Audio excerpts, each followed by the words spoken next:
Buenas tardes a todo el mundo, muchas gracias por venir a este acto de presentación del libro que aquí tenéis. La lucha continúa, escritos de Ernest Mandel para la acción revolucionaria, de la editorial Cangrejo Rojo.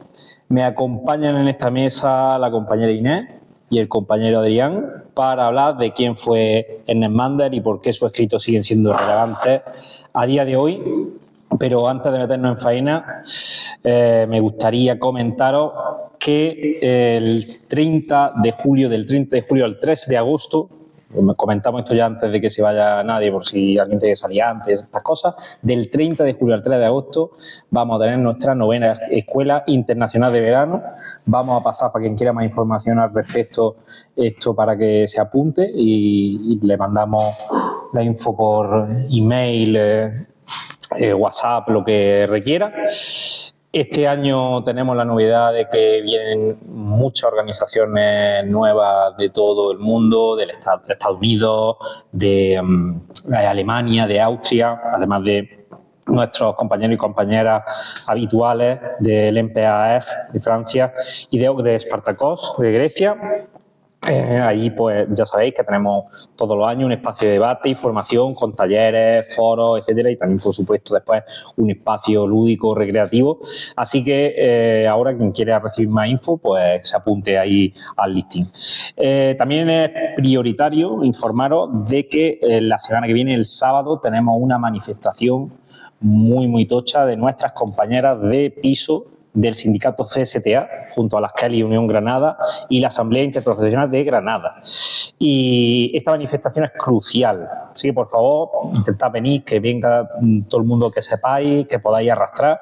Es la culminación de una campaña sindical titulada "Sin nosotras no funcionan los hoteles", en el que las camareras de piso del sindicato CSTA, de hasta 10 secciones sindicales en diferentes hoteles, empezaron hace meses para denunciar la sobrecarga y ritmo de trabajo infernales a las que las someten en los hoteles, exigir la jubilación anticipada sin penalización y, por supuesto, el cumplimiento del convenio de hostelería. Así que, por lo que más queráis, sacad un ratico ese día, sábado 31 de mayo, creo que antes he dicho junio, perdonad, 31 de mayo, traeros mucha gente, venid a apoyar este sector tan invisibilizado como esencial y apuntad bien, 31 de mayo, sábado, 7 de la tarde, en la Fuente de las Batallas. Desde la Fuente de las Batallas será la manifestación. Y bueno, antes de proseguir, somos 3 personas en la mesa, falta un compañero que también está previsto, pero al final no le ha sido posible venir. Pues nada, seguiremos con el orden habitual y ya está. De acuerdo, vamos al lío.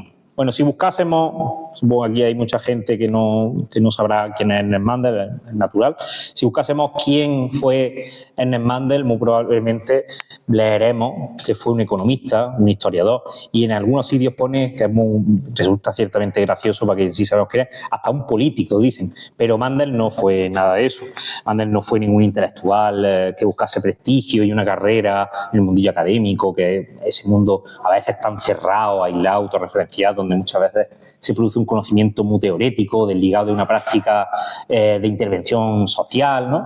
O directamente un conocimiento al servicio de la clase dominante, un conocimiento que es pura ideología que viene a apuntalar este sistema de explotación y opresión en el que vivimos. Y tampoco, por supuesto, fue un político profesional en el sentido del trepa encorbatado que todos conocemos, ¿no? Que persigue un carillo en las instituciones para vivir del cuento y de gestionar este sistema. Ernest Mandel fue, antes que nada, un militante comunista revolucionario, por supuesto, y un militante cuya vida atraviesa casi todo el siglo XX, ese siglo que decía Lenin de crisis, guerra y revoluciones, un militante que dejó una inmensa producción escrita de libros, artículos, conferencias transcritas. Pero esta inmensa producción escrita, como acabo de apuntar, no se debía a un ejercicio vano de erudición, de mira cuánto sé, sino que atendía estrictamente a su compromiso político revolucionario y a lo que él consideraba que eran las necesidades de cada momento del movimiento obrero, del movimiento comunista internacional y, por supuesto, de la construcción del Partido Revolucionario. Mandel piensa y escribe siempre en y desde las organizaciones obreras. Y por eso mismo hoy aquí seguimos considerando relevantes los textos de Mandel, por eso los hemos recuperado en este librillo, hemos recuperado algunos, no todos, no por escolástica acrítica, por una especie de veneración personalista, sino porque estos textos son balances de las coyunturas que aún podemos extraer, de los que aún podemos extraer conclusiones para orientar nuestra intervención política y que contienen debates que no se han cerrado todavía. Y en ese sentido, para seguir sometiéndolo a crítica colectiva, una crítica que se concrete en una acción militante, recuperamos estos textos que con mucho esfuerzo organizativo hemos revisado, reeditado y retraducido en gran parte, tomando como base, claro está, el trabajo de traducción precedente, pero también con una traducción nueva, como puede ser, o con traducciones nuevas, como puede ser la del texto de la Huelga General, y también hay que decir que le hemos depurado errores sustanciales que hemos encontrado en algunas traducciones que ya había y que cambiaban totalmente el sentido del texto. Por tanto, también en el aspecto técnico tenemos aquí una cosa, en mi opinión, bastante novedosa. Mandel nace circunstancialmente en Frankfurt, Alemania, en 1923, pero digo circunstancialmente porque no desarrolla allí su vida, desarrolla su vida en Bélgica, simplemente nació en Frankfurt por una cuestión de hecho médica, que se la prescribieron a su madre, pero desarrolla toda su vida en Bélgica, concretamente en la ciudad de Amberg o Amberes. Y de hecho Mandel se reivindicaba a sí mismo como flamenco, flamenco no en el sentido de la paquera de Jerez, sino flamenco en el sentido de la región de Flandes, ¿no? Ya sabéis que en Bélgica hay una cuestión nacional muy marcada en el que la Valonia francófona tiene un conflicto nacional con Flandes, que es de habla flamenca, y no solamente por una cuestión que parece que doy a entender que es una cuestión lingüística, no es una cuestión lingüística, es una cuestión social. Y Mandel de hecho lo tuvo muy presente a lo largo de su vida y de su militancia. Mandel nace en el seno de una familia judía, pero judía no religiosa, no practicante, judía solo en un sentido étnico. Su padre, de hecho, era comunista. Y Mandel desde chico tiene contacto con las ideas marxistas y bolcheviques en casa. Su casa se convierte en un centro de reuniones de militantes comunistas y él refiere que en 1936, cuando tiene 13 años, en su casa empieza a reunirse un grupo de seguidores del revolucionario soviético León Trotsky. Y 2 años más tarde, con 15 años, se organiza formalmente con esta gente. Este grupo, según cuenta Mandel, tenía una implantación muy importante en un pueblo minero, hasta el punto de que en un momento la patronal llegó a cerrar la mina como castigo y dejó en paro a todos los habitantes de ese pueblo de por vida. En 1940, la Alemania nazi ocupa Bélgica, Mandel y su organización pasan a la clandestinidad y se dedican a repartir propaganda contra la guerra, llevando a los soldados a la hermandad de clase, a volver las armas contra quienes los mandaban a hacer carne de cañón. Y en una de estas lo pillan y lo encarcelan. En estos años lo llegan a encarcelar 2 veces y las 2 veces se escapa. Una tercera vez lo detienen y esta vez ya no tiene tanta suerte y lo deportan a un campo de prisioneros en Alemania, del cual también se escapa hasta que lo vuelven a pillar en la frontera de Alemania, tirando ya para su casa, y lo devuelven a la prisión. Y justo cuando lo devuelven a la cárcel, se salva, por muy poquito se salva, justo en ese momento Alemania se rinde, año 1945, y ya derrotado el nazismo y Mandel liberado y de vuelta en su tierra, muy jovencillo, pero ya ocupando responsabilidades de dirección, se forma como un cuadro dirigente, tanto en Bélgica como a nivel internacional, y empieza a dedicar todo su esfuerzo a lo largo de su vida, todo su esfuerzo en reconstruir la internacional, con aciertos, también con muchos errores. No vamos a poder repasar ni gran parte de los aciertos ni gran parte de los errores, me temo, porque los tiempos son muy limitados, no porque queramos eludir el debate. Y entonces llega un momento clave en la vida de Mandel y también para el movimiento internacional, el año 1968. Fue un año de sacudida mundial, los estallidos sociales se extendían por todo el mundo y adquirían un carácter de impugnación política a los gobiernos capitalistas. En Estados Unidos, la juventud sostiene movilizaciones muy potentes contra la guerra del Vietnam, a la vez que los vietnamitas aceptan golpes muy duros a la agresión imperialista estadounidense, tomando el relevo de Cuba. Los movimientos revolucionarios se extienden por toda América Latina. En Japón el movimiento estudiantil presiona con muchísima combatividad a su gobierno títere de los Estados Unidos. En la Irlanda ocupada por el imperialismo británico hay grandes revueltas, mientras que en Londres los estudiantes se manifiestan a favor de los irlandeses. En Francia, recogiendo el impulso de la resistencia anticolonial argelina, que recién acaba de conquistar su independencia, el movimiento estudiantil francés se suma al movimiento obrero y su oleada de huelgas, culminando en la mayor huelga general que ha visto Francia, con 10 millones de trabajadores y trabajadoras paralizando el país. Y todo esto a las puertas de la crisis mundial de 1974. Es en esta coyuntura que Mandel actualiza lo que se viene a llamar la teoría leninista de la organización, es decir, la apuesta política de Lenin y los bolcheviques, la apuesta que lleva a los soviets al poder en 1917 en Rusia, es una apuesta por la construcción de un partido de cuadros revolucionarios, es decir, de militantes convencidos de que no hay más salida que acabar con el capitalismo, para, a través de su intervención consciente en la lucha obrera, acompañar a la clase trabajadora en su proceso de autoorganización, de toma de conciencia de clase y, finalmente, a la toma del poder. Y, sin más, la compañera Inés ahora nos va a explicar cómo se hace todo eso. Hola, buenas tardes. Muchas gracias, Alberto, por la presentación. Y bueno, algo que muchas de nosotras nos preguntamos es si a día de hoy es posible acabar con el capitalismo. Y nosotras desde IZAR creemos que sí. Y la perspectiva estratégica de la huelga general insurreccional que presentó Mandel en unas jornadas de formación es una de las hipótesis más factibles, sobre todo en los países imperialistas. Insisto en lo de insurreccional porque aquí no hablamos de una huelga general de 24 horas convocada por los sindicatos mayoritarios, donde quizás se convoca una manifestación, pero que al día siguiente todo sigue igual, sino de aquella que tiene como objetivo la toma del poder por la clase obrera. Y aunque este no sea el único modelo posible de la revolución socialista, sí es el más probable, si tenemos en cuenta que en todos los países capitalistas la clase trabajadora representa en torno a un 75 y un 85% de la población activa.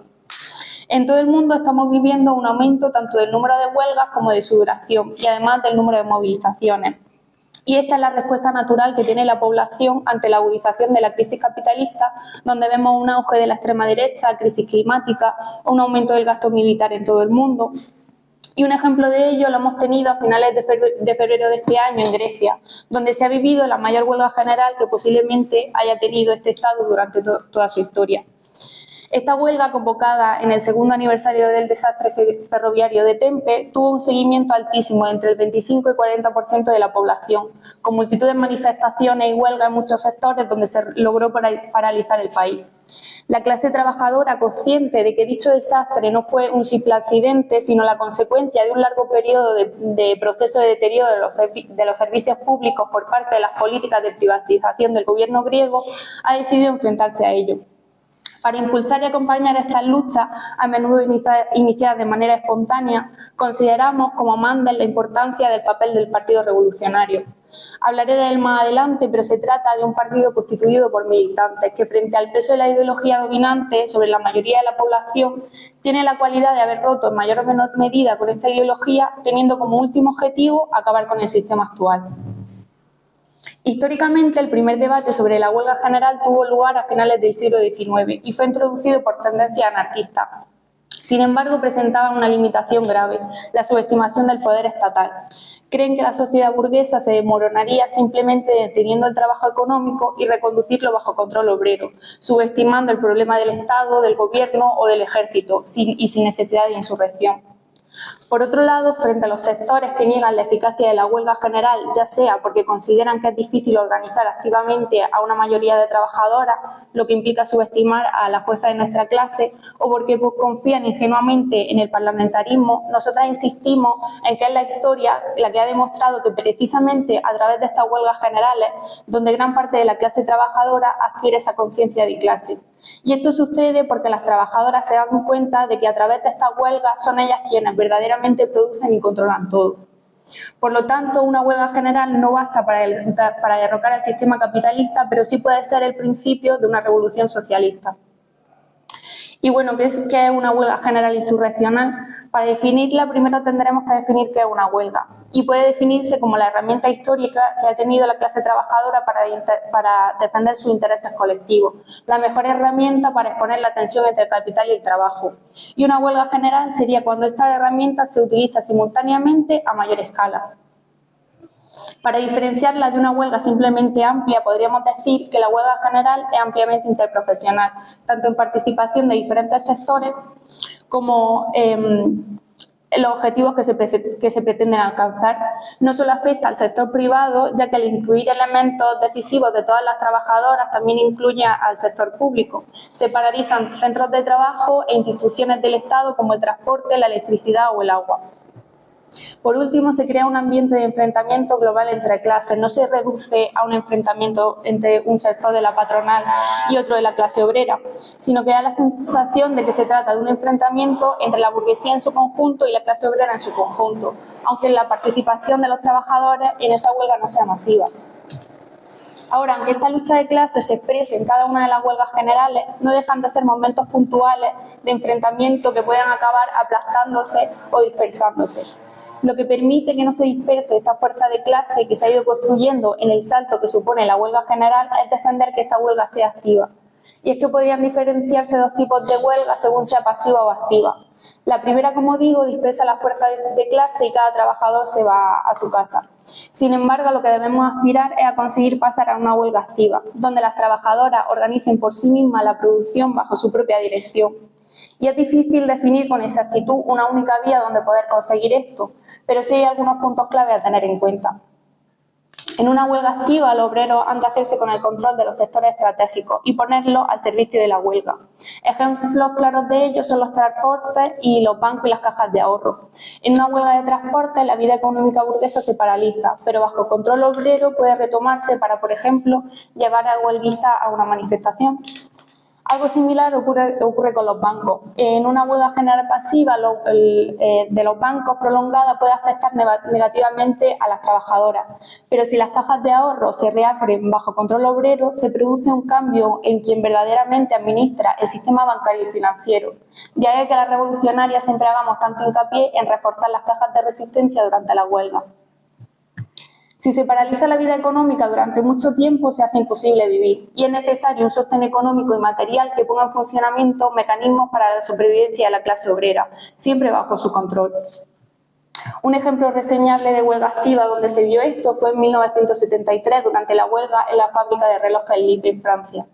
Los trabajadores, en respuesta a un despido masivo, ocuparon las fábricas, gestionaron la producción y vendieron relojes para financiar su lucha. Esta experiencia demostró que las trabajadoras podían mantener la producción sin la patronal, lo que generó debate sobre el control obrero y la viabilidad de modelos económicos alternativos. Otro ejemplo relativamente actual ocurrió en 2009, fue la huelga llevada a cabo en la empresa automotriz SsangYong en Corea del Sur. Tras el despido de más de 2.600 trabajadores, se desató una huelga combativa que duró 77 días, donde más de 1.000 trabajadores ocuparon la fábrica, resistiendo a 2.000 antidisturbios, el bloqueo de la compañía, que cortó el suministro de agua, electricidad, alimentos y atención médica, e incluso gases lacrimógenos lanzados por helicópteros. Se organizaron más de 50 grupos de trabajadores donde eligieron delegados para coordinar sus acciones y recibieron apoyo de trabajadores de empresas cercanas y solidaridad internacional. Aunque finalmente no consiguieron todas sus reivindicaciones y varios huelguistas fueron encarcelados con hasta 4 años de prisión, esta huelga tuvo un profundo impacto en la sociedad surcoreana y se ha convertido en un referente de clase obrera. Estos ejemplos, aunque aislados, cuando se multiplican y popularizan, pueden crear las condiciones que preparen para su generalización, es decir, que se conviertan en huelgas generales. Y visto esto, ¿cómo se organiza la huelga general? Insistimos en que debe de ser autoorganizada y democrática, creándose comités de huelga elegidos por parte de una asamblea general de huelguistas. No debe estar dirigida de una manera más o menos burocrática por parte de las organizaciones obreras tradicionales, ni tampoco por unos cuantos dirigentes, por muy comunistas y revolucionarios que sean. Debe implicar al máximo número de trabajadores posible para conseguir que la huelga general tenga éxito. ¿Y cómo seguir escalando en la conflictividad para pasar a una situación verdaderamente revolucionaria? Pues mediante la evolución de estos comités de huelga a lo que se conoce como Consejo Obrero, un órgano de poder formado por asambleas de trabajadores que no solo controlan el centro de trabajo, sino que también controlan la vida urbana. Un ejemplo de ello ocurrió en la huelga general belga de 1960 y 1961. Los huelguistas solo dejaban circular a los vehículos que tenían el sello distintivo del sindicato, por lo que los transportistas reconocían este poder público y desautorizaban a la policía de tráfico, es decir, a las fuerzas del orden del Estado burgués. Para que un comité de huelga pueda transformarse en un consejo obrero para asumir poderes que van más allá de los poderes de gestión de la huelga, debe romperse la división entre trabajadores mediante la federación. Una sola fábrica en huelga no derriba la economía capitalista, pero 50 de estas fábricas que se federan y que además desbordan a otras ramas industriales como aquellas de las que dependen, como la electricidad o el transporte, pues sí. Y la importancia de estos consejos obreros se vio claramente durante el Bienio Rojo italiano. El primer consejo de fábricas se creó en Fiat en agosto del 19 y pronto comenzaron a aparecer en el resto de fábricas de Turín. En ese año, más de 1 millón de obreros participaron de más de 1.600 huelgas, haciendo perder a la burguesía casi 19 millones de días de trabajo. Al año siguiente, las huelgas en la industria fueron todavía más numerosas, dándose en abril de 1920 una huelga general que duró un mes y donde medio millón de trabajadores ocuparon las fábricas. Durante todo ese periodo, los consejos obreros, inspirados en los soviets rusos, tuvieron un papel clave organizando a los trabajadores de las fábricas. También surgieron las Guardias Rojas, grupos de obreros armados que defendieron las ocupaciones del ejército y los fascistas y se preparaban para una insurrección. La aparición de estos consejos obreros va a permitir llegar a una situación de doble poder. En un momento, que se trata de un momento donde conviven tanto las instituciones burguesas como los nuevos órganos de poder que se han formado, como los consejos obreros, y es una situación que no va a poder mantenerse durante mucho tiempo. Para evitar una derrota, la clase obrera deberá tomar una decisión deliberada y consciente de enfrentarse y de negar las instituciones de la democracia burguesa. Y ese es el punto más difícil de superar. De hecho, ha causado el fracaso de todas las revoluciones hasta ahora en Europa occidental. Esta dualidad de poder no solo se vio en la Revolución Rusa en 1917 con los soviets, sino también en los comités de milicia de julio del 36 y en la Revolución Española. Y esto pasa inevitablemente por una transformación profunda del nivel de conciencia de la mayoría de la clase obrera, que va de un nivel reformista a uno revolucionario. Las actividades de masa durante el periodo revolucionario van a ayudar a que esto suceda. De ahí la famosa frase de Lenin y Trotsky que dice que durante una revolución los obreros aprenden más en un día que durante 1 o 5 años de periodo no revolucionario. Ejemplos a pequeña escala los tenemos aquí durante las acampadas de Palestina o en los conflictos sindicales llevados a cabo en distintos hoteles de Granada. Durante este periodo, el papel del Partido Revolucionario va a ser fundamental para ayudar a que la mayoría de la clase obrera adquiera esa conciencia anticapitalista y revolucionaria. Y un tercer factor a tener en cuenta es cómo actúa la burguesía y sus defensores. Puede reprimir brutalmente, como ocurrió en la Revolución de Asturias del 34, o no haciendo nada, como pasó en la Gran Huelga de noviembre de 1920 en Italia, lo que terminó en un marchitamiento del movimiento obrero debido a la parálisis e incapacidad de tomar una iniciativa decisiva. Como ejemplo tenemos los comités de defensa de la CNT, milicias clandestinas que desde el 34 dejaron de confiar en la espontaneidad y en la ingenuidad del Estado para apostar por un control obrero propio del urbanismo, sin depender de la policía estatal y preparar a los trabajadores para la revolución. Investigaban edificios, gestionaban la luz y el agua, incluso dónde tener armas, comida y dinero. Este especie de entrenamiento permitió en el 36 a estos comités acabar con el golpe de Estado en Cataluña. Allí el Estado burgués y sus instituciones pasaron a un segundo plano y fueron los distintos comités de trabajadores los que asumieron el control real y efectivo de la economía y de la vida, al tener que seguir produciendo a pesar de que muchos terratenientes y grandes empresarios habían huido abandonando sus tierras. Y este doble poder fue visible en varios aspectos. En la industria se colectivizaron muchas fábricas con el fin de concentrar y racionalizar el trabajo. En el poder militar se desintegró al ejército y la policía, reemplazándolos por la clase obrera armada. Y en el campo miles de jornaleros tomaron las tierras. Para que la revolución sea un éxito es necesario progresar hacia una centralización. Como hemos visto anteriormente, cuando una huelga activa se reactiva la producción bajo control obrero, inevitablemente se va a poner en contacto con otras empresas de transporte, distribución, etc. Y esto automáticamente crea una fuerza centralizadora y coordinadora que va a ayudar al inicio del proceso hacia una verdadera revolución socialista. Y otro factor importante y que se tiende a subestimar es la centralización de la comunicación. Y veréis la importancia con un ejemplo. Durante la huelga general de mayo del 68, los trabajadores se hicieron con la entera del Ministerio del Interior y el Estado no dudó en desplegar toda la fuerza necesaria para recuperarla. Por tanto, imaginaros si en una futura revolución la clase trabajadora fuese capaz de controlar la comunicación actual como redes sociales, televisión, radio, etcétera, donde no olvidemos que aunque, por ejemplo, el dueño de Twitter sea Elon Musk, quien permite su funcionamiento son trabajadores. La burguesía es más previsora y cruel que el proletariado y no ha dudado en formar organizaciones de lucha especiales en coexistencia con la policía y el ejército, cuando no ha sido capaz de controlar las contradicciones de clase por los viejos métodos. Y un ejemplo claro de ello es Fuerza Nueva, una organización ultraderechista que actuaba con total impunidad durante la transición española y que asesinó a Yolanda González. Aunque tampoco ha tenido vergüenza en utilizar a la policía y el ejército para reprimir a la clase obrera y tenemos miles de ejemplos de ello. Aquí en el Estado español lo hemos visto recientemente durante las protestas en solidaridad con Palestina o con las infiltraciones policiales en distintos movimientos sociales.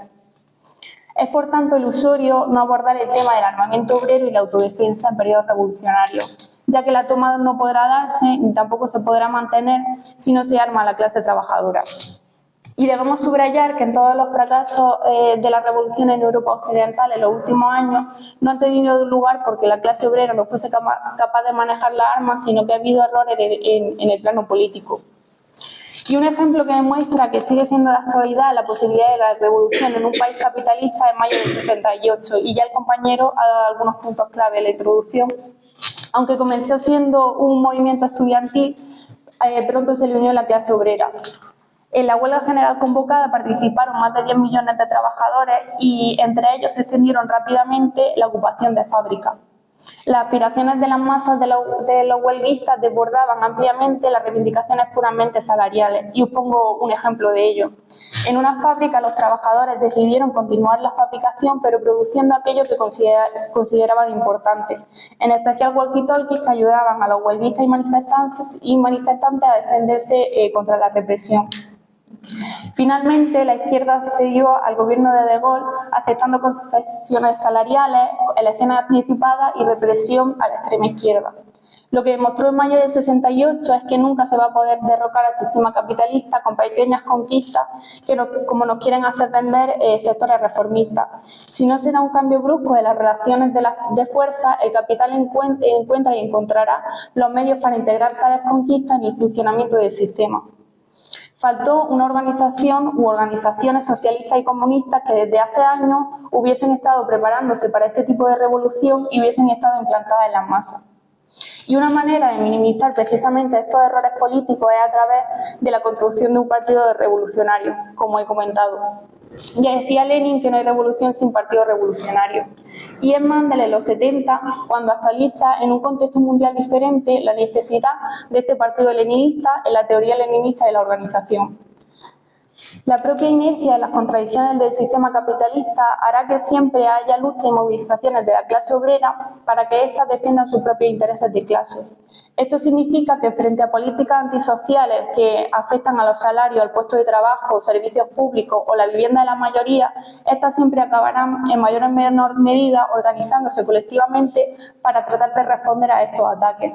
Sin embargo, esto no conlleva necesariamente y menos automáticamente a la aparición de una conciencia de clase revolucionaria, en donde las trabajadoras que protagonizan esas luchas lleguen a la conclusión de que es el sistema capitalista el responsable de sus problemas, y menos aún de que es posible derribarlo para sustituirlo por otra sociedad. Y que esto ocurra es normal. El Estado capitalista pretende mantener un sistema que beneficie y enriquezca a una minoría, y para ello utiliza todas las herramientas ideológicas como la enseñanza, la iglesia o los medios de comunicación que están a su alcance para normalizar esta situación y hacer creer que no existe ninguna alternativa posible. Pero por si no fuese suficiente, la propia estructura de nuestras vidas está diseñada de tal forma que dificulta entender la realidad del capitalismo. Y mientras suceden todos estos estallidos sociales y se acentúa la crisis del capitalismo, no podemos esperar de brazos cruzados a que se produzca un cambio de paradigma. Se necesita entonces que quienes han alcanzado dicha conciencia de clase revolucionaria se organicen e intervengan de la manera más cohesionada y eficaz posible, para el calor de las movilizaciones elevar el nivel de conciencia de las trabajadoras más avanzadas para que pasen de una conciencia sindical elemental a una conciencia revolucionaria. A menudo se ha tratado de argumentar que este tipo de organizaciones políticas era el reflejo de una desconfianza hacia las masas y hacia su capacidad de acción espontánea. Pero nada más lejos de la realidad. Lenin admiraba esas luchas y las consideraba imprescindibles para cualquier cambio revolucionario. Lo que sí separaba a Lenin de los espontaneístas era la comprensión de los límites de la espontaneidad de las masas, que por sí sola no puede derrocar al Estado burgués ni a la economía capitalista. Y esta distinción ya se ha dejado entrever en la perspectiva estratégica de la huelga general insurreccional de Mandel. La espontaneidad es discontinua y puede desaparecer tan rápido como se inició y acabar en nada si no se adoptan marcos organizados que permitan su desarrollo. Además, se enfrenta a un enemigo muy organizado y centralizado. Por lo tanto, si la organización revolucionaria no se construye desde ya, los y las trabajadoras de vanguardia no encontrarán los recursos necesarios para construir la sociedad en la futura revolución social. Y por último, destacar que dicha organización debe ser profundamente democrática, donde se dé igual de oportunidad entre sus miembros para participar de las decisiones y para acceder a la información.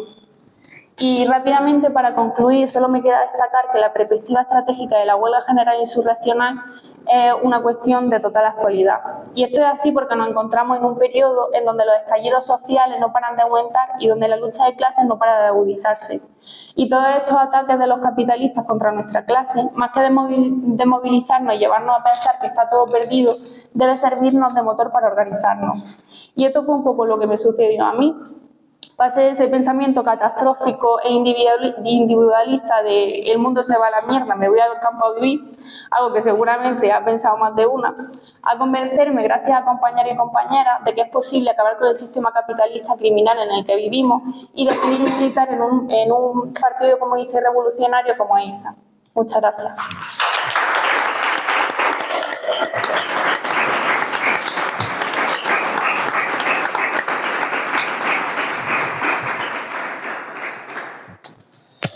Bien, muchas gracias, Inés. Bueno, antes de introducir al compañero Adrián, voy a hacer unas pinceladas sobre teoría económica marxista. Bien, empecemos por algo que parece básico, pero en realidad no lo es tanto. Mandel, obviamente porque creo que se ha repetido ya a lo largo de las intervenciones, era marxista. Pero claro, ¿qué significa eso de ser marxista? Porque a día de hoy, lo mismo la ministra de Trabajo, Yolanda Díaz, se reivindica marxista, que Santiago Abascal, el dirigente de Vox, acusa a Pedro Sánchez y Ábalos de ser marxista. En fin, ¿qué significa eso? ¿Qué contenido tiene esa palabra? Pues bien, Mandel, como toda la tradición comunista, encuentra en Karl Marx, obviamente no en Groucho, el método científico para comprender el mundo y, sobre todo, para actuar políticamente en consecuencia para transformarlo, ¿no? Entonces necesitamos detenernos un poquillo en esto antes de entender de qué manera Mandel retoma y actualiza ese método que nos dejó Marx. Marx vive en pleno surgimiento del capitalismo industrial en Europa, a mediados del siglo XIX, en un momento en que el tipo de sociedad que conocemos como sociedad capitalista todavía estaba muy localizada, muy concentrada en algunos países de Europa, incluso dentro de esos países en núcleos urbanos industriales, ni siquiera estaba extendido por todos esos países. En el campo todavía se vivía bajo relaciones sociales propias de periodos anteriores, del feudalismo, del antiguo régimen.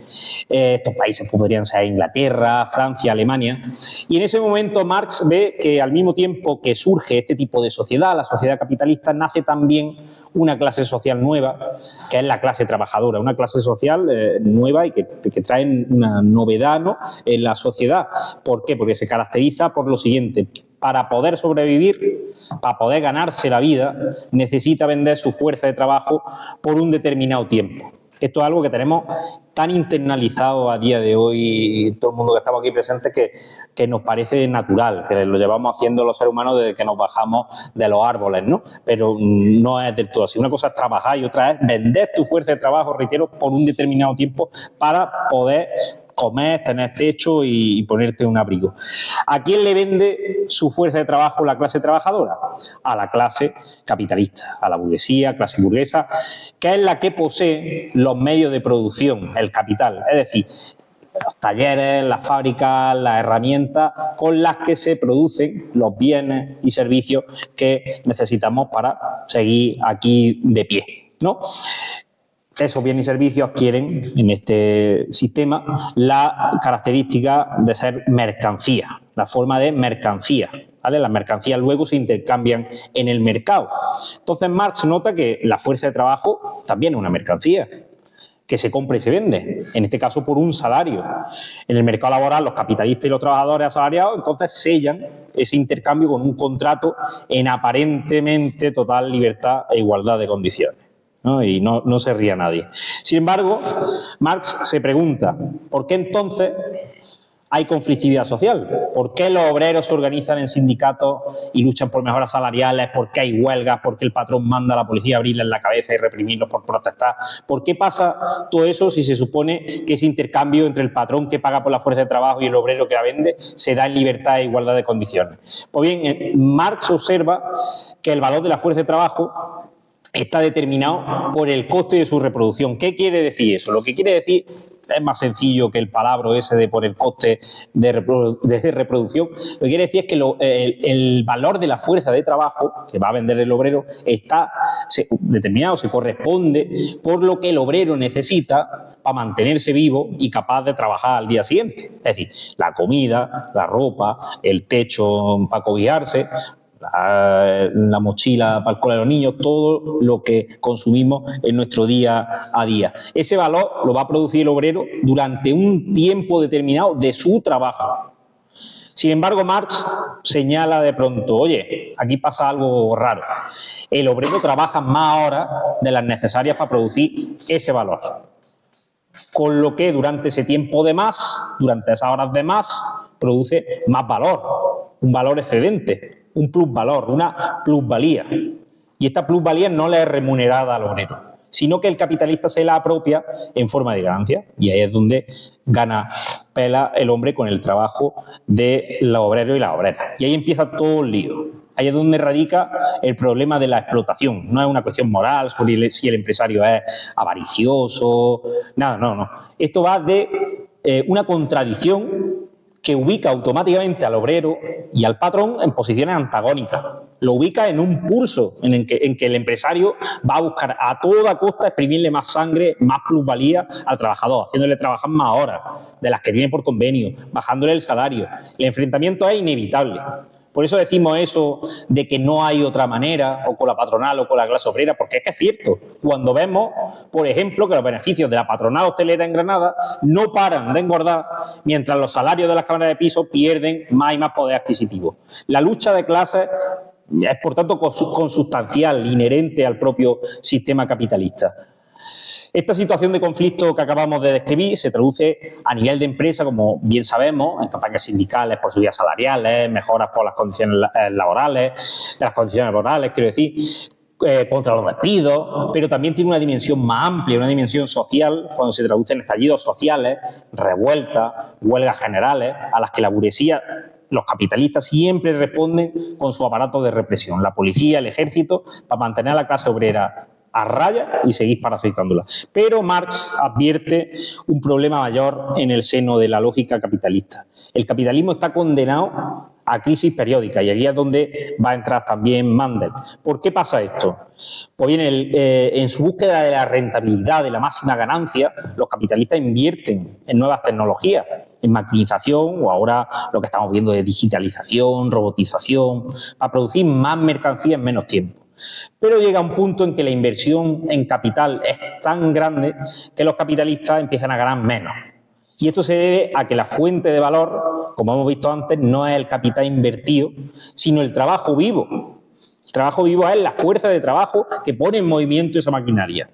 Así es como ganan dinero los capitalistas. Y por eso empiezan a perder ahí, en ese momento. Así que cíclicamente, por su propia lógica interna, los capitalistas ganan progresivamente menos y al final, pues, ¿quién paga los platos rotos, no? Ahí es cuando la burguesía, los capitalistas buscan salida a su crisis con cierres de empresas, reconversiones industriales, una situación que muchos de quienes estamos, y muchas de quienes estamos aquí, ya vimos en la crisis mundial de 2008 y lo estamos viviendo ahora también con guerra. Mandel analiza a través de esta tesis el desarrollo del capitalismo mundial, ¿no? A través de este método, capitalismo mundial en el siglo XX. y elabora una teoría marxista de la crisis capitalista, la llamada teoría de las ondas largas del capitalismo. Brevemente, esta teoría explica que en el capitalismo hay ciclos de crecimiento económico expansivo y de gran acumulación de capital y ciclos de recesión y estancamiento, y que estos ciclos se deben a lógicas, a leyes internas que acabamos de explicar, ¿no?, por encima, pero que también se ven acelerados por el transcurso histórico de la lucha de clases. Aquí os voy a enseñar para que por lo menos os hagáis una idea. Esta tesis de Mandel ha sido constantemente actualizada por diferentes economistas después. Esta gráfica es muy famosa, la hizo un economista británico que se llama Michael Roberts, y aquí sintetiza en diferentes épocas, desde el siglo XIX hasta la actualidad, cómo va evolucionando lo que se llama la tasa de ganancia, que es el medidor de la rentabilidad que están obteniendo los capitalistas en según qué momento, ¿no? Y se ve cómo efectivamente eso va oscilando dependiendo de momentos que conocemos ya con nombre y apellido, con la gran recesión del año depresión del año 29, después la era dorada de crecimiento expansivo que hubo en Europa después del 45, después de la Guerra Mundial. En resumidas cuentas, lo que esta idea nos indica es que no hay salida posible a la crisis capitalista sin romper con este sistema y construir una sociedad socialista. Y en todo caso, la salida que plantean siempre los capitalistas y sus estados pasa por la miseria, el sometimiento y la matanza de millones de trabajadores y trabajadoras, como nos va a explicar ahora el compañero Adrián. Este sistema está, por tanto, podrido de raíz. La única clase con capacidad de derribarlo y construir un mundo libre de explotación y opresión es la clase trabajadora. La clase trabajadora, como ha explicado Inés, controla totalmente la producción. Sin la clase trabajadora, los capitalistas no pueden producir, mucho menos sostenerse, ya que no obtendrían ganancias, como hemos apuntado hace un momento. Y es por eso que, como ha explicado también Inés, si la clase trabajadora se para y paraliza la producción, ejerce su poder para arrancar conquistas.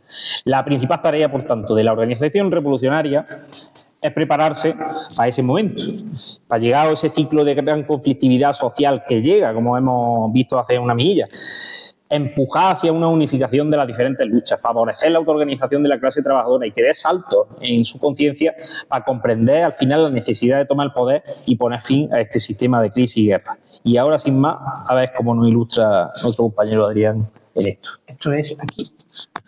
Aquí. Es que como Inés lo tenía ahí abajo todo el rato, digo, a ver si es que esto ha cambiado. Bueno, aquí. Bueno, tengo que reconocer que, a ver si no parto esto, que tenía bueno, algo preparado para contaros, pero coincidir la paquera de Jerez y Mandel en la misma frase me ha destruido la mente. Ya solo puedo pensar en marxistas entablados flamenco. Entonces llevo todo el rato que he estado aquí apuntando, estaba todo el tiempo pensando en Mandel cantando bulería, el otro con el cajón, el otro. Y la verdad es que ya no sé qué voy a contar. Además, como si habéis visto el cartel, me ha tocado la parte más optimista de este asunto, ¿no? Que es Ernest Mandel, de la contrarrevolución estalinista al auge del fascismo, ¿no? A ver cómo salimos de esto y qué podemos contar aquí y demás. Como digo, lo tenía algo preparado, pero ya no esperéis mucho porque Alberto me ha llevado a la ruina ya del tirón. Bueno, vamos al lío. Vamos a ponernos serios. Habría que preguntarse por qué alguien se va a querer comprar este libro, ¿no? Repetidamente. Y lo más importante es que este libro sintetiza toda una tradición gigantesca de manera muy pedagógica, textos que ni siquiera, como se ha dicho antes, existían traducidos algunos, revisiones, textos que en los años 70 eran de curso común, que tenía la gente en sus casas por editoriales reconocidas todavía hoy, pero que han desaparecido como han desaparecido tantas cosas de mayor acceso a la gente, ¿no? Por tanto, es una pequeña joya lo que aquí se presenta, por lo que se escribe dentro y como objeto en sí mismo, porque permite acceder a cosas que no es sencillo hoy en día. Así que esperemos que haya muchos más del estilo, hay muchas cosas que recuperar, pero ese sería un buen elemento. Y parte de lo que yo voy a contar viene ahí, evidentemente, mejor ilustrado de lo que yo voy a hacer. Vamos a ver. Vamos a destacar de nuevo, efectivamente, como decía antes Alberto, cosas que ya se han dicho, Pero yo creo que lo más básico de Mandel a la hora de afrontar intentar destacar cuestiones de lo que él escribía y lo que él hizo, es que tenía una creencia firme en que la revolución socialista era posible y necesaria. Eso es lo primero. Esa obviedad, para el que se considera o la que se considere comunista, no es algo obvio para cualquier persona. Yo creo que es un elemento fundamental. Y esa creencia no era una cuestión de fe, ni humanista, ni humanitaria, no tenía nada que ver con eso. Es que efectivamente él manejaba una manera de ver el mundo, una concepción que le hacía ver que eso era una necesidad y además era posible, ¿no? Que es el marxismo. Y que era posible porque la lucha de clases, el enfrentamiento entre clases y la emancipación de la clase trabajadora son el elemento central en este sistema en el que vivimos. Si eso no fuera así, si no manejara esa forma de pensar, pues podría ser una persona progresista, podría haber sido liberal, simpático, pero no, es que era marxista. Y esa es la cuestión o la primera que yo quiero resaltar. Y además él tenía una visión, y eso sí que lo va a separar de otras personas que se reclamen del marxismo, activa. Es decir, Mandel huye de fatalismo, qué mal está la cosa, a mi primo lo han echado y nadie lo ha defendido, el mundo está fatal, no podemos hacer nada, lo cual cuando lo escuchas solo te entra ganas de acostarte y de no hacer nada. Él no pensaba eso, se puede hacer. Huye de la exageración, esto de algunas corrientes, ¿no? De los límites objetivos. Los límites objetivos no dan todavía para la revolución ya vendrá, no estamos en esa fase, ya veremos, ¿no? Huye de los etapismos propios de las corrientes reformistas. Primero vamos a aceptar reformas vagas en el mejor de los casos, o vamos a tragar con migajas, que ya en la segunda fase o en la tercera vendrá la revolución, propio de organizaciones, como digo, reformistas, ¿no? Y también huye y es crítico con todas las componentes de las burocracias, ¿no? Bueno, si han subido los precios un 10%, bueno, aceptemos una subida salarial de un 2,5% porque, pobrecillos, los empresarios tampoco están para tanto, ¿no? Es decir, huye de todo eso porque él verdaderamente cree que mediante la acción, mediante la intervención política, las correlaciones de fuerza, que es verdad que cambian. Hay veces que el movimiento obrero ha estado a punto, tiene la revolución, acaricia la posibilidad de una revolución, y otras veces que está muy lejos, que está desorganizado, que estamos en fases muy incipientes, pero ni se queda en un punto ni en otro, sino que la intervención política es la que puede transformar eso. Es lo que nos contaba antes Inés, cuando nos hacía todo el relato sobre la hipótesis estratégica de la huelga general insurreccional, ¿no? Y es, pues si intervenimos podremos llegar a eso. Y hay una frase muy pequeña que lo resume todo, que es: mientras haya clase habrá revoluciones. Es imposible no pensarlo. Va a haber estallido, va a haber revueltas, las hay constantemente, con diferente significación, pero reflejan de fondo la contradicción de un sistema que no funciona, ¿no? Y en eso, como digo, él era un creyente ferviente y nunca se abandonó esa idea, a pesar de la evolución de las cosas que le tocó vivir, parte de las que yo voy a contar hoy y también parte derrotas muy fuertes que vinieron después cercanas al año de su muerte, ¿no? ¿De dónde bebía con esa visión? Bebía de las mejores fuentes que se puede beber, de Marx, de Engels, de Rosa Luxemburgo, de Lenin, de Trotsky, y bebía de la revolución del 17, la revolución rusa, que es la mayor aportación que el marxismo ha hecho a la emancipación del movimiento obrero, el mayor hallazgo que hemos tenido. De todo eso él bebía. Pero tenemos que reconocer que también heredaba los problemas a los que tuvieron que enfrentarse esos grandes revolucionarios y que vinieron justo después de esa revolución rusa de 1917, ¿no? Son fenómenos que aparecen en ese momento en un contexto de crisis del capitalismo enorme, años 20, años 30, gigantescos, y con un movimiento obrero que es incapaz de imponer, más allá de lo que había sido la propia revolución rusa, unas soluciones diferentes para salir de esa crisis del capitalismo. Ese impasse es el que le toca vivir a esos grandes revolucionarios. Lenin muere pronto, pero Trotsky sí conoce todo ese periodo. Luxemburgo lo asesinan también bastante pronto, no le da tiempo a conocer todo, solo un primer momento. Y al final Mandel, que vive el nazismo en sus propias carnes, en directo, que vive el stalinismo, Mandel va a beber de eso y a desarrollarlo, a seguir hablando sobre eso. Y hablo de esas dos cosas que he dicho, ¿no? Del estalinismo, pero el estalinismo suena ya como muy antiguo. Pero el estalinismo tiene hijos que todavía viven de diferentes formas, entre ellas el eurocomunismo y los neorreformismos, ¿no? Y el fascismo, que es otro fenómeno que todavía existe y que tenemos que tener cuidado y analizarlo con los ojos muy abiertos, ¿no? Y ahora, claro, podría decirme alguien: hostia, has mezclado en una misma intervención estalinismo y fascismo. ¿Es que me estás diciendo que esto es lo mismo? Esto es lo primero que hay que decir, es que no. no tienen nada que ver. La Unión Soviética, incluso la Unión Soviética más negra, la de Stalin, y luego diré lo que pienso de eso, no es ni por asomo la Alemania nazi. Son regímenes diferentes, con un contenido de clase diferente, con defendiendo unos intereses diferentes, y luego mostraré cómo el trotskismo, del que hereda Mandel, luchó contra los dos y luchó contra los dos de la misma forma, pero nunca igualándolos, siempre de manera diferente, ¿no? Y lo interesante de rescatar a Mandel, y por eso hay que comprarse ese libro y hay que leer las cosas que ahí se escriben y otras cosas que andan por ahí, es que nos ayuda a entender que estos fenómenos no son unos fenómenos psicológicos o individuales, porque hay una tendencia a analizarlos como eso. El fascismo y el estalinismo son unos hombres, una saga de hombres ambiciosos, medio locos algunos, paranoicos que se creía que le iban a quitar del poder, ansias de poder, personajes que parece que con sus manos mágicas mueven el mundo. Y no es eso, responde a la situación de la lucha de clases, a correlaciones de fuerza, a derrotas y victorias, a orientaciones equivocadas, a orientaciones acertadas, etc. Y eso es lo que tenemos que entender porque nos ayuda a seguir interviniendo políticamente en ese sentido. Y Mandel profundizó en muchos textos, pero por ejemplo uno que es La burocracia, en los amargos frutos del socialismo en un solo país, otro texto muy interesante leer, o en el fascismo, ¿no? Ya digo, ahí tenéis acceso a algunos de ellos y creo que su lectura enriquecerá y a mucha gente le hará pensar cosas que tenemos hasta en el tuétano metidas por la forma en que nos educan, pero que no tienen nada que ver con la realidad de algo que no pasó ni hace 100 años todavía, ¿no? Y que sin embargo se ha desfigurado hasta el fin, ¿vale? La primera pregunta, porque empezaré hablando de eso, ¿de dónde salió el estalinismo? Eso es la primera parte en la que me quiero centrar, ¿no? Pues lo primero que voy a decir es que no fue ni la consolidación del comunismo ni la continuación del leninismo. Eso es mentira, es falso, por mucho que las corrientes estalinistas así se reclamen, y que lo que supuso fue la contrarrevolución en el país de los soviets, es decir, un sitio donde una capa de privilegiados acabó dominando un país entero apoyado sobre la propiedad colectiva, es decir, sobre el mayor hallazgo de la Revolución Rusa, ¿vale? ¿Y qué pasó para que eso ocurriera? Porque en cierta medida es triste, ¿no? Bueno, en cierta medida no, en toda la medida, ¿no? Es algo triste y es algo sobre lo que pensar.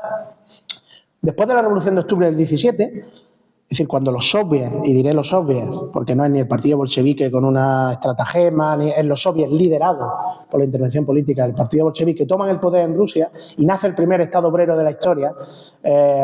Hay una época de ilusiones y miedos que se inaugura en Europa, gigantesca. Hay que ponerse en la mente de esas personas. Ilusiones para millones de trabajadores que de pronto dicen, hostia, que esto es posible. Es decir, llevamos luchando muchísimo tiempo y es posible coger a una clase dirigente y quitársela de en medio y poner la economía a nuestro servicio. Eso es una idea poderosa. Y hay un miedo atroz a la clase dirigente, a la burguesía, a los empresarios de todo el planeta, que ven la Revolución Rusa en la mayor amenaza que pueden tener y por eso intentan destruirla, ¿no? Ilusiones y miedo. Y no eran algo ficticio, no era una mala interpretación de ninguna de las dos clases. Es decir, con una Europa destruida por la Primera Guerra Mundial, trastocada, una carnicería enorme, ellos le llamaron la Gran Guerra, pobrecillo, luego le vendría la Segunda Guerra Mundial, ¿no? Y una crisis económica del capitalismo rampante durante esas 2 décadas, años 20, años 30, las revoluciones después del 17 se extienden. Tenemos la revolución alemana en varias fases, además, la revolución húngara, el bienio rosso en Italia, que antes se nombraba, ¿no? Son como los ejemplos más inmediatos, hay ejemplos más profundos o más distantes. Y sin embargo, toda esa extensión que confirma las ilusiones y confirma los miedos, que luego condiciones que se van a acentuar a partir de la crisis del año 29, es decir, seguimos en una época de crisis, pues van a ser derrotadas, ¿vale? Van a ser derrotadas. Esos hombres y esas mujeres que viven esas experiencias lo ven como una confirmación. Los bolcheviques llevaban razón. Hay una revolución en un sitio y se puede extender al resto del mundo y vamos a construir el socialismo. Pero claro, eso no solo era una ilusión teórica. Es decir, es que la Revolución Rusa o se extendía a otros países automáticamente o iba a ser derrotada de todas, más tarde o más temprano. Porque para construir una sociedad igualitaria, para construir el socialismo sin clases, sin opresiones de ningún tipo, no vale solo con palabras, es que hace falta abundancia. Y la Rusia del año 17 era un país atrasado, un país destruido por la propia guerra mundial y por lo tanto un país que no podía construir el socialismo de la abundancia, el socialismo del reparto, de la igualdad, etcétera. Por eso Alemania era importante para los bolcheviques, Trotsky, Lenin, Rosa Luxemburgo, que la asesinan precisamente extendiendo la revolución a Alemania, ¿no? Era fundamental, es decir, no entendían ni podían comprender que la revolución se quedara ahí. Era imposible. Y sin embargo, al ser derrotados, tenemos una Rusia soviética que se queda aislada. Y al quedarse aislada comienzan muchos problemas. Os voy a decir cómo era la situación en esa Rusia de los soviets que consigue ganar su guerra civil contra una multitud de países imperialistas que la intervienen y, sin embargo, cómo era la economía del momento para entender que las razones del estalinismo están en la lucha de clases y no en una cuestión económica, no en una cuestión material, no en una cuestión simplemente de poderes, de ambiciones, etc. Frases que he sacado de algunas obras, ¿no? La industria, esto está años 1919, 20, estamos en ese periodo justo después de la guerra civil, ¿no? La guerra contra los blancos. La industria fabrica en cantidad, en Rusia, solo un 20%, un 13% en valor de su producción de anteguerra. La producción de hierro supone un 1,6%, la de acero un 2,4%. Las producciones de petróleo y de carbón, que son los sectores menos afectados, no son más que el 41 y el 27% respectivamente. En otros sectores el porcentaje oscila entre un 0 y un 20%. El equipo está prácticamente destruido, el 60% de las locomotoras están fuera, el 63% de las vías férreas no se pueden utilizar. La producción agrícola ha sufrido un descenso tanto en cantidad como en valor. La superficie cultivada se reduce a un 16%. En las regiones más ricas, los cultivos especializados han desaparecido, dejándose lugar a unos cultivos de subsistencia de ínfimo valor. Los intercambios entre ciudades y el campo se han visto reducidos al mínimo, a la requisa y al trueque entre individuos. Por otro lado, los precios superan por 3 los salarios y el hambre en el año 21 afectará a 36 millones de campesinos. Es decir, si alguien piensa que con esa situación puedes construir el socialismo, pues evidentemente no. Nos cuesta a veces pensar desde nuestra posición relativamente cómoda en la sociedad en el mundo, en la parte del mundo en la que nos ha tocado vivir, que las cosas parece que salen de la nada, pero es que si no se producen, no se come, no hay abundancia, no hay riqueza y por lo tanto se da una guerra de hambre, una lucha por la supervivencia, ¿vale? A esas condiciones económicas, muy lejanas al paraíso, tenemos que unir problemas políticos que se dan en ese periodo, fruto de esas contradicciones. Los soviets se vacían, los soviets habían sido el alma de la revolución, era el eje central de la revolución. Se vacían, cada vez tienen menos representación. La clase obrera se vuelve cada vez más pasiva, no es por nada, sino porque es destruida por la guerra civil, está mermada y prácticamente tiene que luchar por su supervivencia. Otros datos para eso. Del año 17 en adelante se pasa de 3 millones de obreros industriales a 1.125.000. Y las ciudades reducen su población, llegando a perderse, por ejemplo, Petrogrado, San Petersburgo hoy en día, pierde un 60% de su población, un 60%. Y Moscú pierde un 44%. Es decir, la clase obrera, que había sido la vanguardia de la revolución, la que llenaba los soviets, la que lidera los batallones de los guardias rojos, la que se foguea más, la que se afilia al partido, la que se foguea más durante la guerra civil, prácticamente ha dejado de existir. Y para colmo, tenemos unas clases que empiezan a resurgir, porque claro, con esta situación tan desastrosa que hay después de la guerra civil, los soviéticos, es decir, el partido bolchevique aprueba la nueva política económica, que es meter un capitalismo, un comercio, un intercambio, permitir un cierto capitalismo dentro del Estado para ver si la economía renace un poco. Y eso se acompaña de una clase de campesinos propietarios que crece porque se beneficia de esa nueva política y de los intermediarios, ¿no? Que son los que llevan a la ciudad las cosas, entonces cobran un incremento, no quieren pagar impuestos, etcétera, etcétera, ¿no? ¿Qué es lo que pasa además de todo esto? Que el partido del año 17, que había hecho la Revolución Rusa, que en septiembre y octubre del 17 estaba discutiendo públicamente si hacían la revolución o no, a pesar de que Lenin había dicho que había que hacerla y le estaban diciendo que no iban a hacer nada, y lo discutía públicamente. Imaginaros la democracia interna que existía, tan grandísima, ¿no?, frente a lo que nos cuentan de Lenin, el dictador, etcétera, etcétera. Ya en el año 21-22 prácticamente ese partido ha desaparecido. Cuadros que han muerto, cuadros que se han adaptado y un montón de nuevos afiliados que se arriman al calor del nuevo Estado, de los nuevos jefes del Estado que ha surgido, ¿no? Otro dato, en 1919 un 8% de los miembros del partido han ingresado, solo un 8%, antes de febrero del 17.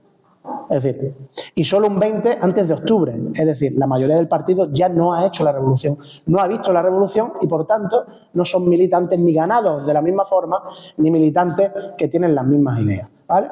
Y si os decía que esa oleada de revoluciones internacionales, 18, 19, 20, ya había sido un primer clavo en el ataúd porque había aislado a la revolución, ilusión y de pronto desilusión, la derrota de la Revolución Alemana de 1923 es ya el acabose, el giro definitivo, ¿vale? Porque ahí es cuando eso que llamamos burocracia en la Unión Soviética se consolida del todo. Vamos a entenderlo muy sencillo, no es algo muy teórico. Una clase obrera destruida y pasiva, como he dicho antes, y personas del partido que pasan a estar en todos los frentes de gestión del Estado, con unos soviets vacíos. Al final son personas que dicen, bueno, en un momento en el que acceder al carbón es difícil, a lo mejor como mejor o peor depende de mi posición dentro del partido. A lo mejor acceder a una vivienda o no dependiendo de si soy del partido o no. Y tu posición del partido depende de que te lleves bien con los cuadros de más alto nivel, pues empieza ya no a defender tus posiciones políticas en base a tu creencia, sino en base a si te pueden echar o no y por lo tanto comerán más o menos. Hay una adaptación a la miseria, es una capa que antepone sus intereses personales de vivencia a la revolución. Eso no eran los bolcheviques del año 17.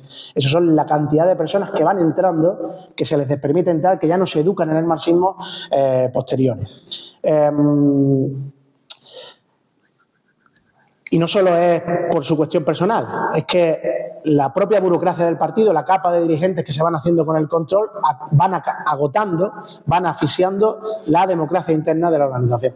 Ya no es, vamos a debatir públicamente con el mismísimo Lenin, si él lleva razón o no. Ya es que no se le puede llevar la contra a lo que diga el partido, se eligen a los delegados de los congresos desde arriba, a las minorías se las persigue, no hablamos de cualquier cosa, hablamos de asesinatos en masa.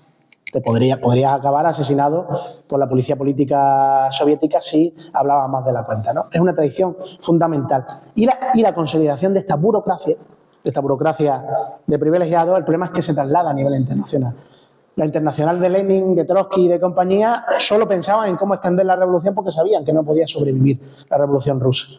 Sin embargo, conforme esta burocracia asciende y empieza a ver que sus intereses no siempre van a coincidir con que la revolución se extienda a otros lados, porque lo mismo las potencias imperialistas los atacan, entonces empiezan a defender otras cosas, ¿vale? Y lo que fue esa fuerza internacionalista, Tercera Internacional, hasta la muerte de Lenin, luego va a ser la agencia externa de Moscú para defender sus intereses. Pues, ¿que me viene bien que haya una revolución en China o me viene mal? Pues ya veremos. En 1925-27, su orientación totalmente loca en la Revolución China acaba con la aniquilación del Partido Comunista Chino. Frente al nazismo, primero defienden lo que se llama la política del tercer periodo, que es nazismo, Partido Socialista Alemán, son todos lo mismo y me voy a enfrentar todos iguales. Acaban destruyendo la posibilidad de frenar el nazismo, que es una de las cosas que condena la internacional. O el cambio a partir del año 35 de frente al fascismo ya no es el tercer periodo, sino ya es que nos tenemos que aliar con la burguesía, los frentes populares. Y aliarse con la burguesía significa, familia, en los países no se toma ya ninguna revolución. El caso más dramático es la Revolución Española, ¿no? Donde el estalinismo es agente directo contrarrevolucionario que hace que al final acabe siendo derrotada la Revolución Española, entre otras razones, ¿no? Y que persigue de manera directa a todas las colectivizaciones y que devuelve el poder al Estado burgués durante la República, sobre todo en un momento clave a partir de mayo del 37. La Unión Soviética, que seguirá siendo una ilusión para millones de trabajadores y trabajadoras, ya no va a ser un impulso real físico a la revolución, sino al final será la fuente del privilegio de una camarilla que ascendió por la miseria, por el aislamiento y por las contradicciones sociales que se dieron en un momento dado, ¿no? Lenin luchará contra eso en su último momento, en su última batalla antes de morirse, y Trotsky también. De hecho, os voy a leer una frase de alguien muy poco sospechoso de ser trotskista, Leopold Trepper. Era espía y es la pieza fundamental de la Orquesta Roja, que era una orquesta de espías que lucha contra el nazismo, una historia también alucinante, pero sobre la Unión Soviética, ¿no? Y él dice, ¿quién protestó en aquel momento? Ya haciendo memoria años después, ¿no? ¿Quién se puso en pie y expresó su indignación contra esta degeneración de la primera revolución socialista de la historia que había triunfado?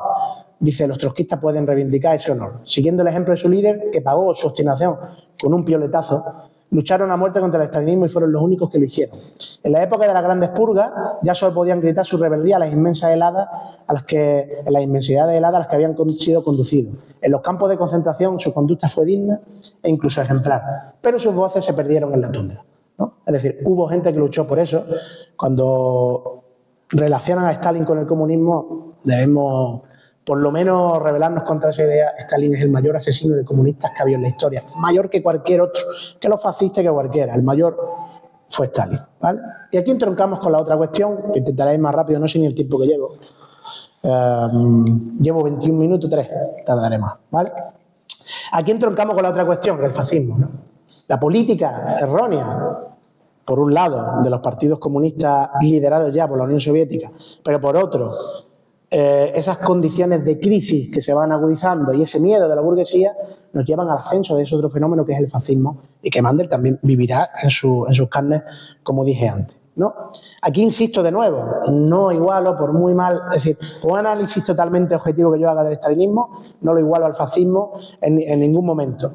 Trotsky, que Leopold Trepper nos decía, ellos pueden reivindicar que lucharon contra el estalinismo en el 33, ya con el nazismo arriba, lo tenía muy claro. Decía, el reconocimiento del Estado soviético como un Estado obrero, a pesar de la creciente degeneración del régimen burocrático, la incondicional exigencia de que todos los trabajadores defiendan al Estado soviético contra el imperialismo y contra los agentes de la contrarrevolución interior de ese Estado. Es decir, si la Unión Soviética la invade Estados Unidos, Francia, Inglaterra o Alemania, que en ese momento era lo más... y de hecho es lo que ocurrió, hay que defender la Unión Soviética. Por lo tanto, de igual nada, y del trotskismo a gente de la CIA y a gente del imperialismo, menos todavía, ¿no?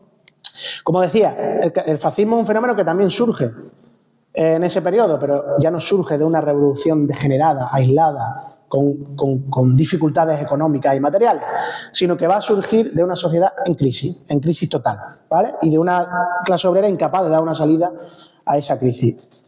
Y también hay una idea falsa: el fascismo no es ninguna tercera vía, ni capitalismo ni comunismo. Al fascismo, una nueva historia que sonaba muy moderno en aquella época, sino que es el hijo más relevante, más avanzado, más inteligente, el mejor hallazgo que la burguesía ha encontrado y encontrará nunca en los momentos en que su poder peligre de verdad. Cuando no peligre no habrá fascismo, no lo necesitarán, pero cuando lo necesiten no tendrán ningún tipo de problema en tirar de él, ¿vale? Es la solución para seguir ganando dinero. Cuando no podemos ganar dinero ya lo haremos así, ¿vale? ¿Ese miedo de dónde le viene? El miedo le viene del ejemplo de la Revolución Rusa. Y ese miedo se ve en todos los países de Europa en ese momento. En todos. Muchas burguesías han borrado su vinculación con el fascismo, su adoración por Hitler, su admiración que sentía hacia el hombre que Alemania la había levantado. Burguesías de todos los países, Estados Unidos los primeros. Como la guerra mundial salió como salió, han borrado todo eso. Miles de empresarios, de empresas que nosotros seguimos consumiendo, que directamente colaboraron con Hitler desde fuera. Pues yo que sé, IBM, que le montó las tarjetas perforadas para la preinformática, ¿no? Para los campos de concentración, por decir uno que está bastante lejos, ¿no? O Ford, que era un admirador y un antisemita del copón bendito, ¿no? Y decía, joder, Hitler, qué buen tío, ¿eh? Cómo nos va a ayudar, o británicos, o de donde queráis. Todos grandes admiradores, aunque luego eso se haya abandonado, ¿no? Y como en ese periodo el problema que hay es ese miedo, y ven que los estados en Italia, en Alemania, en otros lugares, no le están asegurando la buena marcha de sus negocios, el movimiento obrero está sacando los pies del plato. Se nos va a ir de las manos, van a acabar con nosotros. Qué débil son los estados, lo piensan en la Segunda República. No, la Segunda República nos va a llevar a la ruina. O en Italia, escena de Novecento magnífica, donde se explica en pocos minutos, de una manera brutal, si la queréis ver, esa debilidad, ese miedo y esa tirada hacia el fascismo como única solución, ¿no? Esa gran burguesía asustada, esa pequeña burguesía descolocada que odia a los grandes empresarios pero odia a los obreros y dice ni comunismo ni nada, y se vuelven la base social del fascismo. ¿Cuántos pequeños empresarios no conozco yo ya? Pequeños propietarios de bares, de tiendas, gente que trabaja además, que no es que tenga a nadie, y abrazan las ideas más reaccionarias, lo de los impuestos contra los inmigrantes, contra las mujeres, son los primeros que la abrazan, son la base social primigenia, aunque luego trabajen, no sean los grandes beneficiados, ¿no? Y luego parte del proletariado que ven cómo sus puestos de trabajo se van, que consideran que las burocracias sindicales ellos le llaman sindicatos directamente, ¿no? Los traicionan, que ven cómo los partidos que se apellidan socialistas o que se reivindican del comunismo incluso gobiernan y son desastrosos para sus intereses. Esas son las bases sociales que en ese momento, y que si volviera pasaría lo mismo, serían el alimento del fascismo. Y luego nos queda una cosa. El fascismo no es solamente ideas reaccionarias. Ideas reaccionarias hay muchas en un arco político. Es además un movimiento de masa que ocupa las calles, que se tira a la calle. Hoy en día, ¿qué es lo más cercano que yo pienso? Desocupa. Desocupa es un grupo de gente que si tú vas a parar un desahucio, van contra ti, te dan de hostia y te quitan del desahucio. Eso es lo más parecido, pero de manera lejana, a lo que es el fascismo. Eso puede crecer. En las concentraciones que estamos haciendo delante de los hoteles, lo mismo cuando los empresarios dueños de esos hoteles se cansen ya de que las camareras de piso no dejen de ganar uno a uno en todos esos hoteles, lo mismo empiezan a tirar de gente complicada, de gente que haga contramovilizaciones, de obreros mismos que se presten a eso, por esa creencia en que al final los inmigrantes son el problema y que los comunistas son un peligro, etcétera, etcétera, ¿no? Es decir, eso existe y eso es lo que se dio de manera masiva en la Alemania nazi, en Italia, de diferentes medidas en la España de los años 30, que tuvieron que tirar de un golpe de Estado y una guerra brutal para destruir la revolución, ¿no? ¿Y cuál es el objetivo del fascismo? Destruir las organizaciones obreras. Eso es lo que demuestra lo que es, no otra cosa. Van a destruir porque los sindicatos y los partidos son el peligro a sus beneficios. Y si no hay sindicato y no hay partido y te meto el miedo durante décadas, he ganado yo. Y eso es lo que consiguieron en la guerra civil, en la Revolución Española, ¿no? 40 años de una dictadura prácticamente intocable, aunque con un movimiento obrero que empieza bastante pronto a darle por saco, ¿no? Así que ahí es donde podemos identificar, ¿no? Termino ya, ahora sí que es cierto. Que la burguesía fue la mayor beneficiaria del nazismo lo dicen los datos, simplemente por decir. El beneficio de todas las empresas industriales y comerciales en Alemania pasó de 6,6 millones de marcos en el 33, cuando las criaturas estaban ahí a ver si Hitler salía o no, a 15 millones de marcos en 1938. Empresas multiplicaron por 10 sus beneficios, claro. Si ningún trabajador se puede poner en huelga, si han matado a todos los dirigentes sindicales, si además tiene mano de obra esclava gratuita, los beneficios, es lógico, son gigantescos, ¿vale? Y no hay que irse tan lejos. Si cogéis las empresas hoy, las mayores empresas del IBEX 35, tienen todo un historial de esclavitud, de aprovecharse de los rojos, de la guerra civil, de la posguerra, que no veis. Todo escondido porque ninguno quiere asumirlo, pero todos hicieron fortuna con el triunfo del fascismo en España como triunfo de la clase burguesa. Por mí, yo creo que he terminado. Hay que rehuir de ideas simplistas, análisis marxista e intervención política, y entender que la huelga, las movilizaciones es la verdadera vacuna y lo que nos protege contra la burguesía y contra sus hijos más exagerados, pero que a la misma vez en todas esas luchas tendremos que luchar contra la burocracia de los partidos que nos enseñan el etapismo, que pactan antes de luchar, etcétera. Es decir, la autoorganización es la mejor manera de luchar contra ambos fenómenos. Muchas gracias.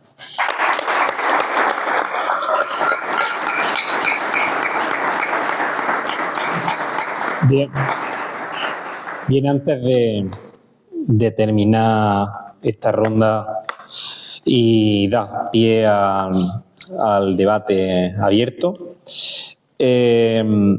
vamos a tener que matar a Ernest Mandel. Lo siento mucho, pero le tenemos que hablar de ese aspecto también, que no es necesariamente triste, aunque sí voy a empezar con algo un poco sombrío. Los últimos años de Mandel vinieron marcados por una grandísima derrota histórica, que fue la caída de la Unión Soviética y con ella de todo el bloque socialista.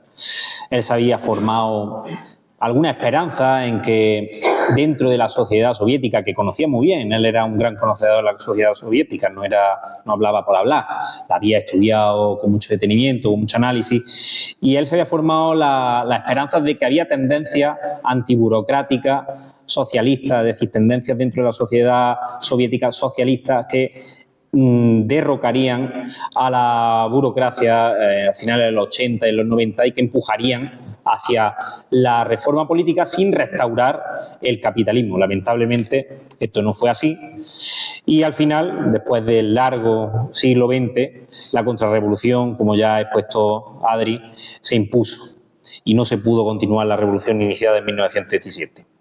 Judío, marxista, comunista y trotskista, es una cita textual de Mandel, así se definió en una de sus últimas entrevistas, para explicar que en los años 40 del siglo pasado, cuando lo detuvieron y lo deportaron a la Alemania nazi, tenía todas las de perder. Mandel muere en 1995. Se dice de él que estuvo militando a piñón hasta el final, a pesar de que sufría dolencias cardíacas bastante graves, hasta el último de sus días. Parece ser que el tío estuvo ahí yendo a manifestaciones, concentraciones, reuniones, con todo lo que aburre eso, pero a todas las reuniones no se perdía una.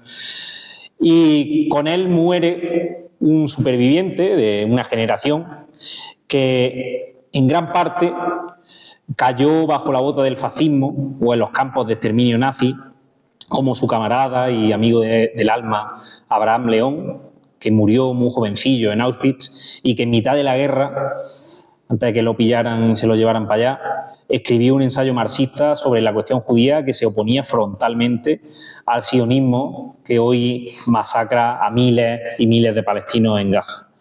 Pero esta fue también una generación, como se ha dicho aquí ya, que nos enseñó que incluso entre los escombros y el horror de la guerra imperialista la revolución es posible. Hace unos días en el medio digital Diario Socialista publicaron un artículo en el que afirmaban que entre 2010 y 2020 hubo más protestas en el mundo que en cualquier otra década desde los años 60. Los estallidos sociales se van a seguir dando y tenemos que estar preparados. Y antes de concluir, nos gustaría cerrar esto con un fragmento de un artículo en el que Mandel trató de responder a la pregunta que formulé yo antes de por qué era marxista. Empiezo a leer. Con el tremendo desarrollo de las fuerzas productivas que ha hecho posible el modo de producción capitalista, el precio que los seres humanos tienen que pagar por dominar la naturaleza no solo se ha vuelto demasiado alto y directamente mortal, sino que cada vez resulta más absurdo. Con el trabajo asalariado, el capitalismo ha generado al mismo tiempo una fuerza social que manifiesta, al menos periódicamente, una tendencia instintiva a luchar en la práctica por una sociedad así, la clase más capaz de organizarse colectivamente y de la acción de masa que ninguna otra en la historia. De la Comuna de París a la Revolución Rusa, de la Cataluña de 1936-37 al Mayo francés de 1968. La historia de la lucha de clases revolucionaria del proletariado es una combinación de tales intentos, cada vez más audaces y amplios, a pesar de todas las dramáticas derrotas y trágicas victorias parciales. No dudamos ni por un momento de que esta historia está solo en su infancia y que su clímax está por delante, no detrás de nosotros. No se trata de una creencia mística, sino de una certeza basada en un análisis científico de las leyes del desarrollo de la sociedad burguesa y de la lucha de clases en el siglo XX. En definitiva, soy marxista porque solo el marxismo nos permite mantener la fe en la humanidad y en su futuro sin engañarnos, a pesar de todas las terribles experiencias del siglo XX, a pesar de Auschwitz, Hiroshima, a pesar del hambre en el tercer mundo y de la amenaza de destrucción nuclear.